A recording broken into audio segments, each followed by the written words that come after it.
Ang ating pong sermon sa hapong ito ay hango sa sermon ni Dr. Bredenhoff, Kingdom, Kiss with Purpose. At Heidelberg Catechism, Lord's Day 31, Question A, Question and Answer 83 to 85. Mga minamahal na kapatid, sa ating Panginoon Kristo, ngayon ay dumako tayo sa linggo ng Panginoon 31 ng Heidelberg Catechism. Sa bahaging ito ay itinuturo sa atin ng katekismo ang isang napakahalagang paksa tungkol sa buhay ng Iglesia, ang mga susi ng kaharian sa langit. Ang salitang mga susi ay hindi katang-isip lamang ng tao. Ito mismo ay nagmula sa mga salita ng ating Panginoong Kristo. Sa Mateo, Kabanata 16, Talatang 11, matapos ipahayag ni Pedro na si Jesus ang Kristo, ang anak ng Diyos na buhay, sinabi ni Jesus, ibibigay ko sa iyo ang mga susi ng kaharian ng langit at anumang iyong talian sa lupa ay tatalian sa langit. At anumang iyong kalagan sa lupa ay kakalagan sa langit. Napakadakilang pangako nito, ang hari ng langit at lupa ay nagbibigay ng mga susi sa kanyang iglesia. Ngunit ano ba ang mga susing ito? Kapangyarihan bang pampolitika? Autoridad ba ng tao? Kakayang kontrolin ang buhay ng iba? Hindi. Ang mga susi ng kaharian ay mga espiritual na kasangkapan na ginagamit ni Kristo upang tipunin, ingatan at ibalik ang kanyang bayan. Itinuturo ng Heidelberg Catechism na may dalawang susi ng kaharian. Una, ang pangangaral ng banal na ebanghelyo at pangalawa, ang disiplina ng iglesia na naglalayong akayin ang makasalanan sa pagsisisi. Bago tayo magpatuloy, sumandali tayong lumapit sa Panginoon. O aming Diyos, samahan kami, bigyan ng comprehension, o Diyos ng kaunawaan. At tunay ng iyong mga salita, Panginoon, ang magbigay sa amin ng kalakasan at pag-asa, o dakilang Diyos. Salamat po sa pangalan ng Panginoong Jesus. Amen. Ang dalawang susung ito ang magbubukas at nagsasara ng kaharian ng langit. Binubuksan ng pangangaral ng ebanghelyo ang langit para sa mga sumasampalataya. At isinasara ito sa mga tumatanggi kay Kristo.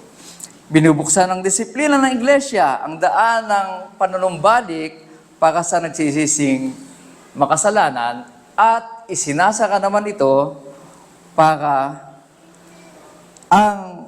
ng iglesia sa mga matitigas ang puso at ayaw magsisi. Habang ating pinag-aaralan ang linggo ng Panginoon 31, tandaan natin ito.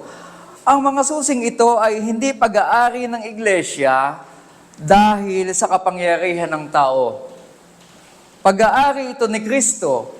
Ang iglesia ay lingkod lamang. Si Kristo ang hari at ibinibigay niya ang mga susung ito para sa isang banal na layunin. Una po, ang unang susi, ang pangangaral ng banal na ebanghelyo. Ang kaharian ng langit ay binubuksan at isinasara sa pamamagitan ng pangangaral ng banal na ebanghelyo. Tanong at sagot, 83. Nakikita natin. Mga kapatid, ang unang susi na ipinagkaloob ni Kristo sa kanyang iglesia ay ang pangangaral ng ebanghelyo. Pansinin ninyo na hindi sinabi ng katekism na ang kaharian ay nabubuksan sa pamamagitan ng kahunungan ng tao. Hindi rin ito sinasabing nabubuksan ito sa pamamagitan ng mga tradisyong pangrelihiyon. Hindi rin sa pamamagitan ng pagsisikap ng tao. Ang sinasabi nito ay sa pamamagitan ng pangangaral ng ebanghelyo. Bakit? Sapagkat pinili ng Diyos ang pangangaral ng kanyang salita bilang kasangkapan upang tipunin ni Kristo ang kanyang bayan. Sinasabi ni Pablo sa Roma, Kabanata 10, talatang 17, kaya ang pananampalataya ay nanggagaling sa pakikinig at ang pakikinig ay sa pamamagitan ng salita ni Kristo. Ang Diyos ang lumilikha ng pananampalataya sa pamamagitan ng pangangaral ng kanyang salita. Hindi ang mangangaral ang nagbibigay ng pananampalataya. Hindi niya kayang baguhin ang puso ng tao.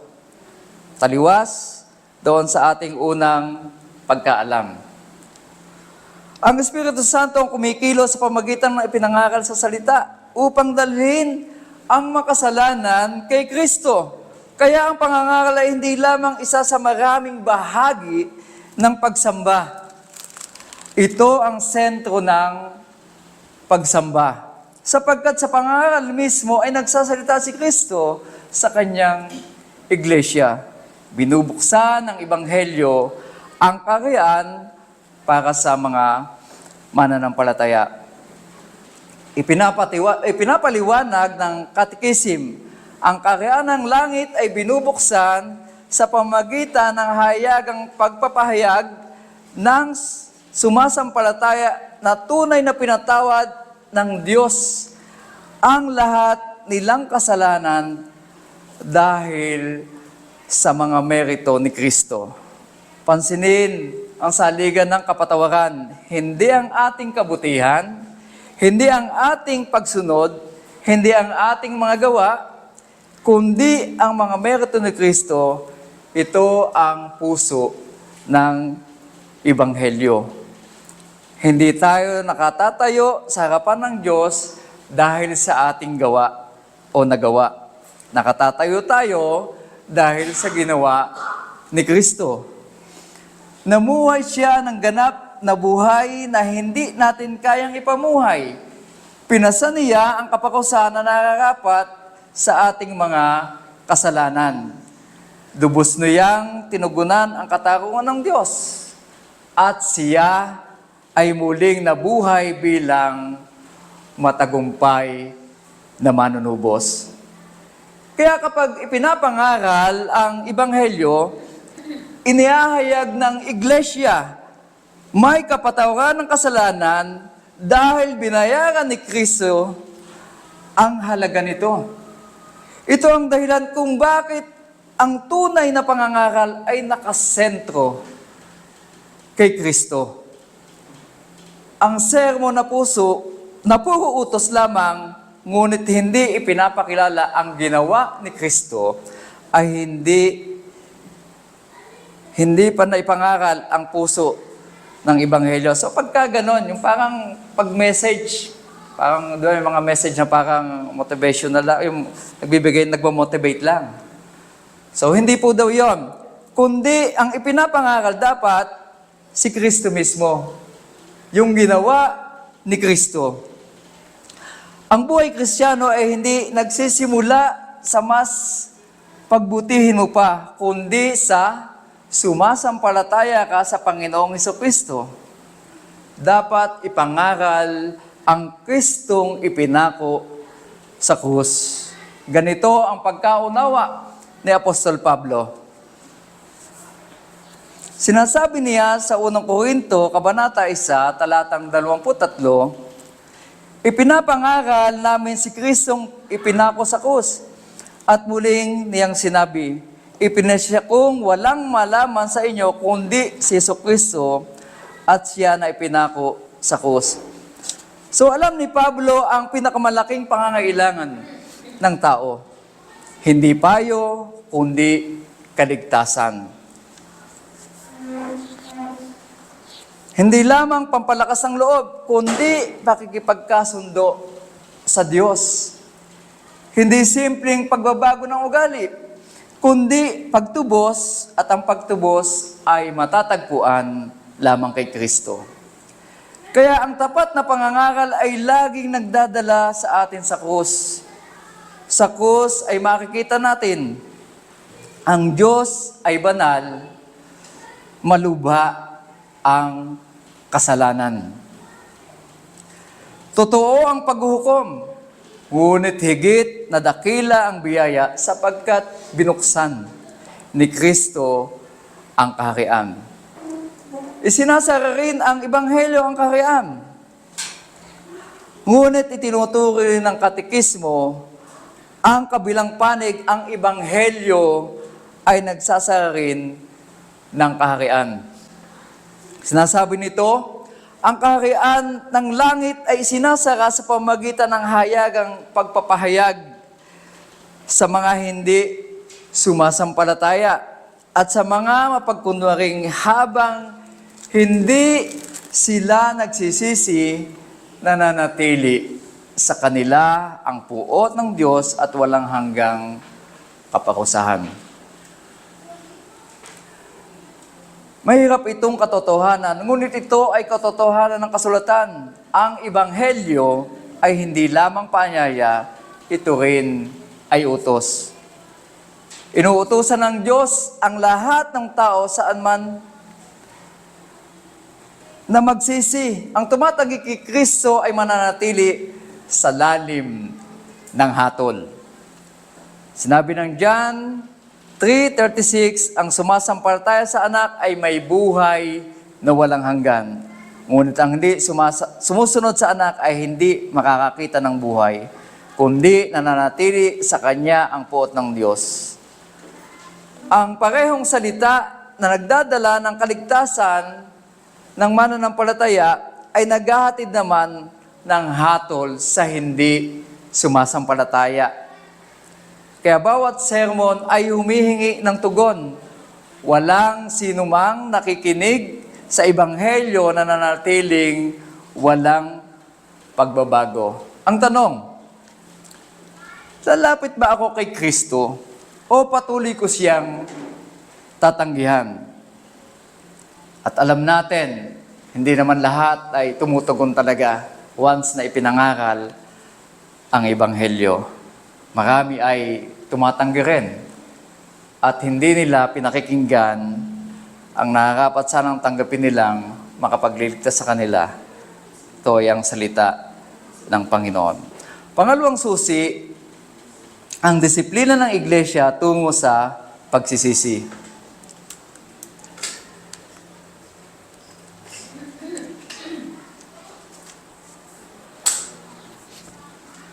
Ang disiplina ng iglesia na naglalayong akayin ang makasalanan sa pagsisisi. Ang ikalawang susi na ibinigay ni Kristo sa kanyang iglesia ay ang disiplina ng iglesia. Marami ang nahihirapang tagapin ito, madaling maunawaan ang pangangaral, ngunit ang disiplina ay tila mahirap tanggapin. Bakit haharapin ang isang mapagmahal na iglesia ang nagkakasala? Bakit sasawayin ng mga matatanda na iglesia ang isang membro? Bakit may pagkakataong kinakailangang alisin sa pakikisama ang isang taong ayaw magsisi? Sapagkat mahal ni Kristo ang kanyang iglesia. At dahil mahal niya ang kanyang bayan, hindi niya sila hinahayaang manatili sa kasalanan. Nagsisimula ang disiplina sa pagmamahal na pagsaway. Sa Mateo, Kabanata 18 ay binigay ni Jesus ang tamang paraan. Sinabi niya, kung magkasala ang iyong kapatid laban sa iyo, puntahan mo siya at kausapin ng kayong dalawa lamang. Pansinin po ang unang hakbang. Hindi chismis, hindi kahiyaan sa harap ng marami, hindi galit, kundi personal at pagmamahal na pagsaway. Hindi rin kinukondem, hindi rin pinag-uusapan sa church. Ano po, so mahirap kasi yun, parang so kapag gano'n, maaaring ma-discourage ang isang tao kapag gano'n ang sistema na ginawa. Ano po, kundi merong buong pagmamahal, merong buong pagpapahayag ng pagmamahal doon sa isang taong o miyembro ng isang iglesia para siya i-disiplinahin. Ano ang layunin? Upang mapanumbalik ang iyong kapatid o ang ating kapatid sa iglesia. Ang layunin ng disiplina ay papanumbalikin ang disiplina ayon sa Biblia ay nagsisimula sa pag-ibig.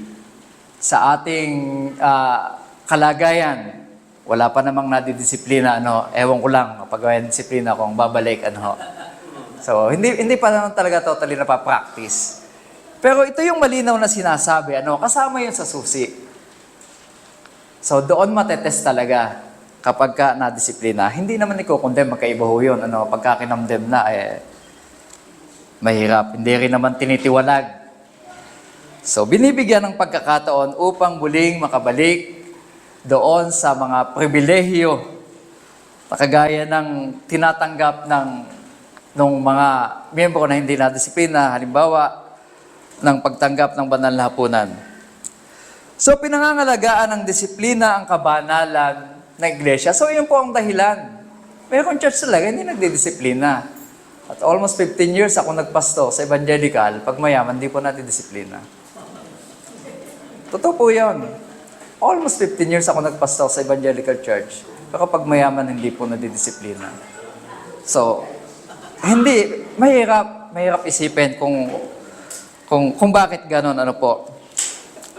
Pinangangalagaan ng disiplina ang kabanalan ng iglesia. Naranasan ito ni Pablo sa Corinto. May isang lalaking namumuhay sa hayagang imoralidad. Ngunit hinayaan lamang siya ng iglesia. Sinaway sila ni Pablo sapagkat ang kasalanan ay nakakaapekto sa buong katawan. Tapos imagine kung magkasalang isa man sa atin. Lahat apektado. Kasi church Bilong ka doon sa church. So, madadamay, magkakaroon ng batik ang buong iglesia. So sinabi niya, ang kaunting libadura ay nagpapaalsa sa buong masa. Kumakalat ang kasalanan, ang iglesyang nagwawalang bahala sa kasalanan ay hindi nagpapakita ng pag-ibig. So that's why dinidisiplina ang isang membro na nagkakasala para ipakita ang pagmamahal sa isang kapatid. So, iyon po ang layunin. Sa halip, hinahayaan itong lumaganap ang pagkawasak. Kaya ang disiplina ay nag-iingat sa kabanalan. Kasi tayo po ay bride ni Christ. Pag tinagalog medyo pangit lang, parang hindi ako nagaganda, nobya, parang gano'n. So, bride na lang, asawa. Yun. So, ganun kahalaga, ganun ka-intimate, ang ating relasyon sa ating Panginoon bilang isang iglesia. So, ang layunin ng disiplina ay nagpapanumbalik. Hindi kailangang paghihiganti ang layunin ng disiplina. At nangyayari din naman yun, pagka ikaw ay powerless sa church. I'm not talking to this church, Sa iba nga, sa napagpasokan ko, talagang, bakit pag mayaman, mayroong power, may kapangyarihan. So, hindi na disiplina. At ang kalimitang na disiplina, yung mga simpleng sa church lang. So, hindi patas ang pagpapatupad ng disiplina at hindi rin iyon ang gusto ng ating Panginoon.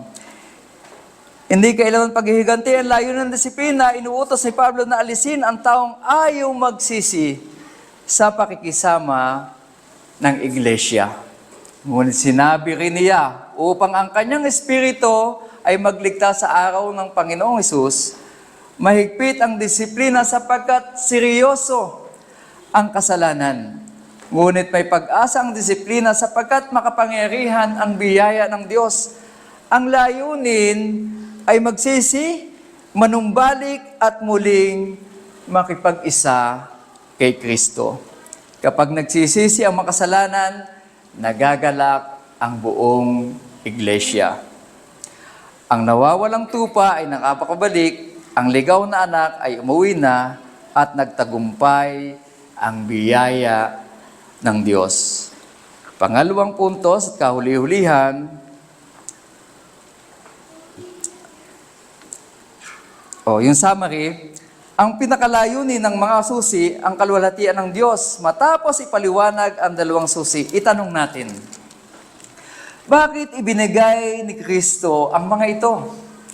Ang pinakadakilang layunin na ito, ang kaluwalhatian ng Diyos. Lahat ng ginagawa ng iglesia ay dapat para sa kaluwalhatian ng Diyos. At iyon po ay maliwanag at napakalinaw sa atin. Ang pangangaral ay umiiral upang dakilain si Kristo. Ang disiplina ay umiiral upang parangalan ang kabanalan ni Kristo. Ang iglesia ay umiiral upang purihin ang pangalan ng Diyos. Ang tagumpay ng isang ministeryo ay hindi nasusukat sa dami ng tao, hindi rin sa kasikatan, kundi sa katapatan sa salita ng Diyos. Ang mahalagang tanong ay hindi, humahanga ba ang mga tao? Kundi, naluluwalhati ba si Kristo? Dapat ganun po ang tanong. Mga minamahal na kapatid, ang mga susi ng kaharian ay mahalagang kaloob ng ating Panginoong Hesukristo. Sa pamagitan ng pangangaral ng Ebanghelyo, binubuksan ni Kristo ang langit para sa makasalanang sumasampalataya. Sa pamamagitan ng disiplina ng Iglesia, ibinabalik niya ang kanyang mga tupang naligaw. At sa pamamagitan ng dalawang susing ito, ay patuloy niyang itinatayo ang kanyang banal na Iglesia. Kaya naman, tanggapin natin ang pangangaral ng Ebanghelyo na may pananampalataya. Tumugon tayo sa mga babala ng Diyos na may tunay na pagsisisi. Tanggapin natin ang pagmamahal na pagsaway ng may pagpapakumbaba. At magalak tayo kapag ang mga kamakasalanan ay nanunumbalik sa ating Panginoon. Sapagkat ang mga susing ito ay hindi pag-aari ng tao, ang mga ito ay pag-aari ni Kristo. Siya ang hari, nasa Kanya ang lahat ng kapamahalaan, Siya ang nagtatayo ng Kanyang iglesia, at ang pintuang ng Hades ay hindi mananaig laban dito.